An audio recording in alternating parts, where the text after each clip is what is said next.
What is going on, my friends? Today I want to tell you a little bit about the seed and help you understand that we are all seeds and why that's important, um, in a spiritual sense, of course.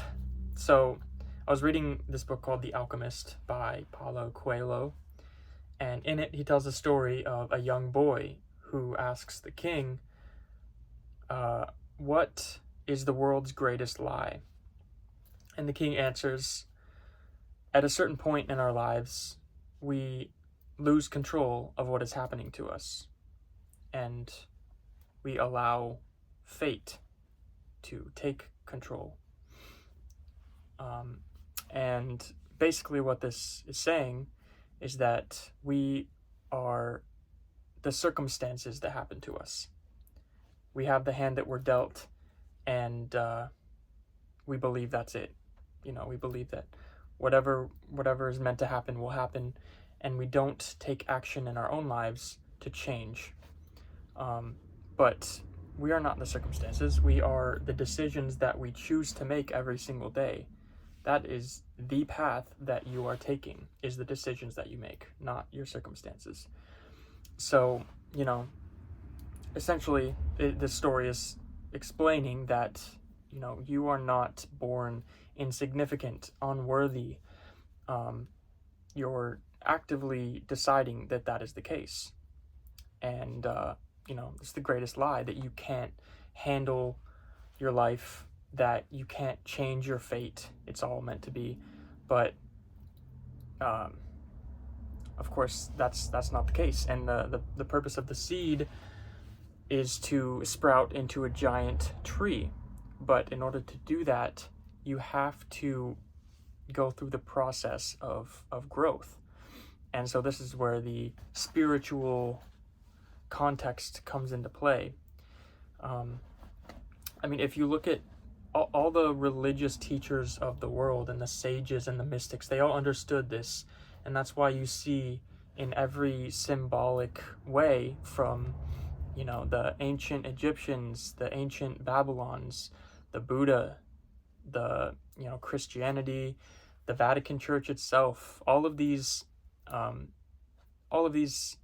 had symbology of the pine cone, particularly. And the pine cone is just a little seed, but there's some ideology in there with the pineal gland and all of that as well. But essentially, the seed grows into a giant pine tree up to 250 feet tall.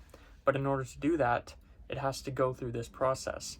And as humans, as seedlings, we have to go through the steps of burying ourselves into the dirt and into the darkness, and that's ultimately step one. And I feel like that's seclusion. That is the getting to know yourself, who you really are underneath your ego and your perception of the external. You have to understand what you're capable of, and more important than that, what's holding you back. What it is that you're doing in your life or not doing that is holding you back from growing. And in order to do that, you have to go into the darkness. You have to bury yourself into the darkness, into the seclusion, and cocoon yourself and learn about yourself and take inventory of what's happening in your life and why your life is the way it is, and what decisions you're making on the daily that are either helping you or hindering you. So that's step one, which I think, the constant distraction of the world these days is blocking right off the gate. It's blocking that introverted introspection that so important in this process of growing into a pine tree from a seed. We're all stuck at the seedling stage. Step two is that we need water and nutrients. You have to daily absorb positive information, read positive, books, and listen to positive stories and speakers and music, things that remind you that you are the pine tree that you intend to be, and absorb the nutrients. And if that means cutting out things that are not positive influences, this is just as important. It's like the famous kind of saying that you are the sum of the 5 people closest to you. So if the people that surround you are a bad influence, the best thing you can do for yourself is leave that circumstance. Move if you have to, change your environment into one that is nurturing and helps cultivate the pine trees so you can actually grow. And ideally add new people and new friends into your life that help that process to happen. Step 3 is to take massive action. So once you've started cultivating yourself, your growth, you have to push through. You have to actually do the work. And this is obviously the hardest part. But it's so important, because if you don't do the work, take the effort, do the daily grind, go through the process of pushing and grinding against the noise, against all the hate, against your own disbelief, that you're incapable of doing what you want to do and that fate is in control. You have to push through all that and make things happen every single day, make the right decisions every single day that are going to progress you forward in your life and towards that goal of being among the pine trees. It's so easy to get lost in the insignificance of being a seed and looking at the pine trees around you and feeling small. But this process of sprouting and the grind essentially is really what makes the difference between a tree and a withering sprout, essentially. But you have to do this. You have to get through the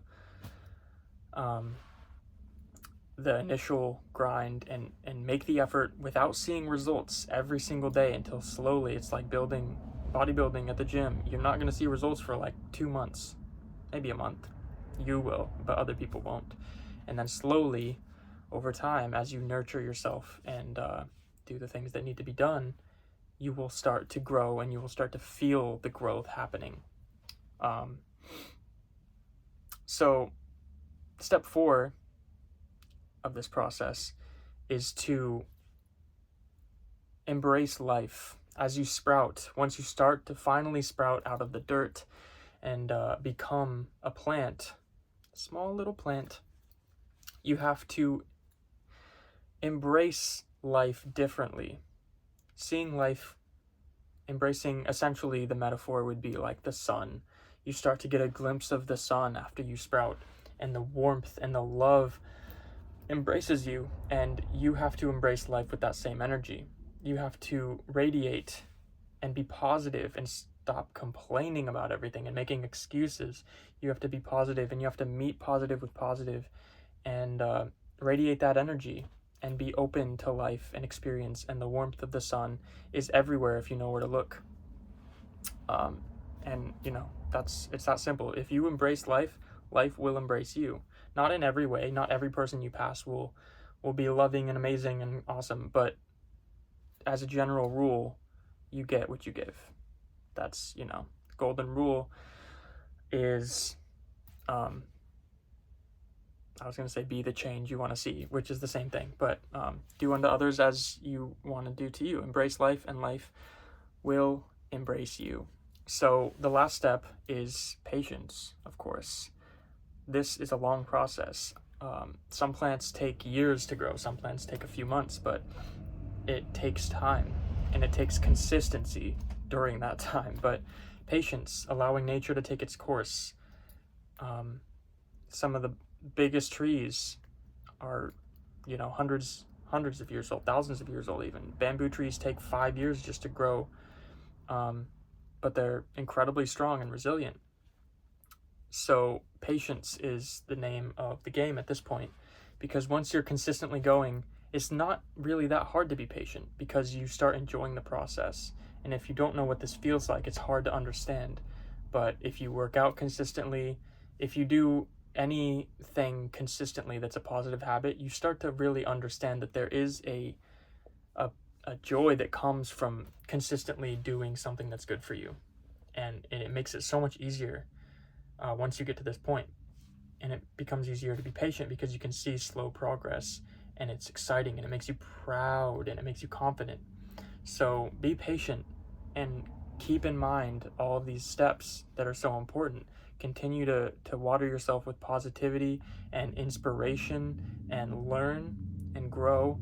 Uh, Continue to analyze what's going on inside you and your perceptions and your mindset and all of these things that are essentially making the decisions for you, because most of the decisions we make during the day are subconscious. It's part of our patterns that we have developed. So you have to change your patterns and constantly make sure that you're on top of that. But ultimately, if you do this and you allow yourself the time and the effort to grow, you will eventually become among the pine trees of the world, the amazing, you know, monumental people that we all know and love have done this and continue to do this, because it's a constant process of growing, and it's difficult, but it's so rewarding. And this is the process of life. We see it literally everywhere. This is how life emerges, and also how it decays and is born anew. This is literally the process of life in so many different ways. And we grow through difficulty at the heart of it. That's how you become huge and resilient and powerful and confident and strong and even positive and loving. You have to go through difficulty and struggle and be grateful for the struggle, because it's making you stronger, and then you will grow. That's it. This is the teaching of all the religions. Not the teaching, but it's a big understanding among them all, for a great reason. So whenever you're feeling like an underachiever, or like you're insignificant or minuscule, or you're comparing yourself to all these people online, or you're getting hate from people, or you're being bullied, just understand that you are what you intend to be, ultimately. Like wrap your head around that. Whatever it is that you want to make of yourself, you are that.